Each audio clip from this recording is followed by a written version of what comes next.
ہم یہ کہنا چاہتے ہیں، ہندوستان اور پاکستان کے عوام سے کہنا چاہتے ہیں، کشمیریوں کے فیس بک پہ، ٹویٹر پہ، سوشل اکاؤنٹوں پہ کتے چھوڑنے سے کام نہیں حل ہوگا۔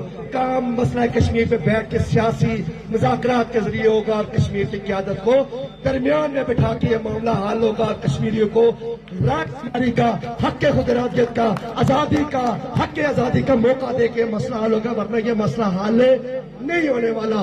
تعلیم کی ضرورت ہے، اس خطے کے انسانوں کو علم کی ضرورت ہے، روشنی کی ضرورت ہے۔ سیکھو چائنا سے، دنیا کی سب سے بڑی آبادی غربت کی لائن کے نیچے سے نکل کے آج دنیا کی سپر پاور بن رہی ہے، اور یہاں آج بھی خیرات، چندے، زکوٰۃ پہ پلنے والے لوگ جو ہے اس ملک کے حاکم بنے ہوئے ہیں، اور وہ لوگوں کو کہانیاں سنا کے، وہ لوگوں کو طرح طرح کے من گڑت جو ہے وہ قصے سنا کے وہ لوگوں کو ڈیپ ٹریک کرنے کی کوشش کر رہے ہیں۔ ان سے نجات کا راستہ یہ ہے، یہ آزمائے ہوئے لوگ ہیں، اقتدار ان کو دیا ناکام رہے، ان کو ہم نے سروسز دی، ان کو ہم نے اداروں کے اندر نوکریاں دی، ان کا جواب 100 جمع 100، ان کا جواب 0 آیا۔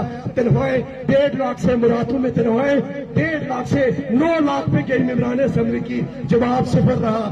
ہمارے افسران کی مراد رشوت کے علاوہ میں ہمارے افسران کی مراد جب وہ 0 سے لاکھوں میں گئی، جواب 0 رہا۔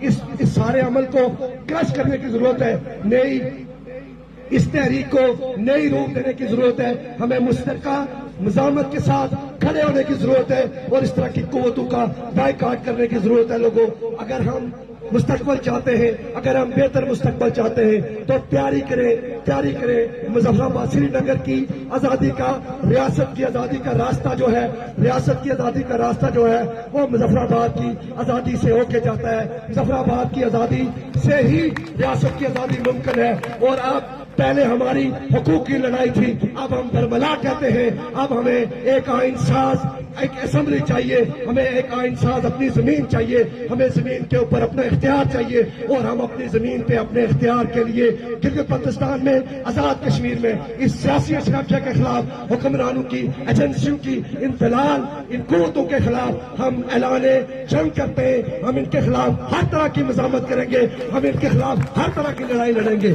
آزاد کشمیر میں متنبع کرتا ہوں حکومت کو، تمام سیاسی کارکنان کو، تمام اسیران کو، گلگت بلتستان میں، آزاد کشمیر میں، فیس بک پہ اتنے تم بڑے لوگوں کو جو وہ فیس بک پہ تنقید کرنے پہ اٹھا لیتے ہو، نال کو تم نے ڈڈیال میں اٹھایا ہوا ہے۔ اس لیے ہمارے ادارے کہتے ہیں ایسے ان کو چھوڑو، گلی گلی۔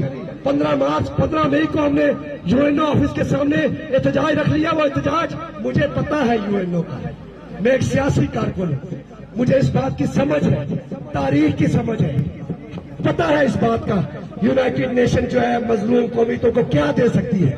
فلسطین ہمارے سامنے ہے، دنیا کے باقی مظلوم ملک ہمارے سامنے ہیں، ہمیں پتا ہے وہ ہمیں کیا دے سکتا ہے۔ صرف عقل کو دکھانے کے لیے، اس عوام کو دکھانے کے لیے 15 تاریخ کو کوٹ ہم اس لیے گئے تھے یونائٹڈ نیشن کے دفتر کے باہر کہ آپ کو دکھائیں کہ کشمیریوں کو نمائندگی سے کون روک رہا ہے۔ تو کس نے روکا تھا ہمیں ٹوٹلی؟ آپ سب نے دیکھا کس نے روکا تھا ہمیں ٹوٹلی؟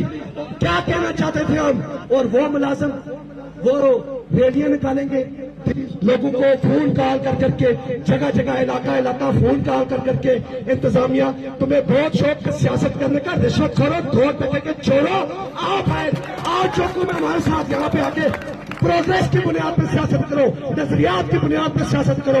ہم دیکھیں تمہاری کتنی ایک بات ہے، کھا کے سرور ہمارے پیسے جو ہے رشوت کے پلے نہیں ہیں۔ غریب محنت کش، خدا کی قسم اس ملک کا غریب محنت کش جب شیطان سے پناہ مانگتا ہے تب وہ اس حکومت سے اور اس حکومت کے تمام اداروں سے پناہ مانگتا ہے۔ اس غریب، اس ملک کا ہر غریب پناہ مانگتا ہے ان سے، اور یہ جو ہے عوام کے پیسوں پر عیاشی کرنے والے بے شرم جو ہے وہ لوگوں کو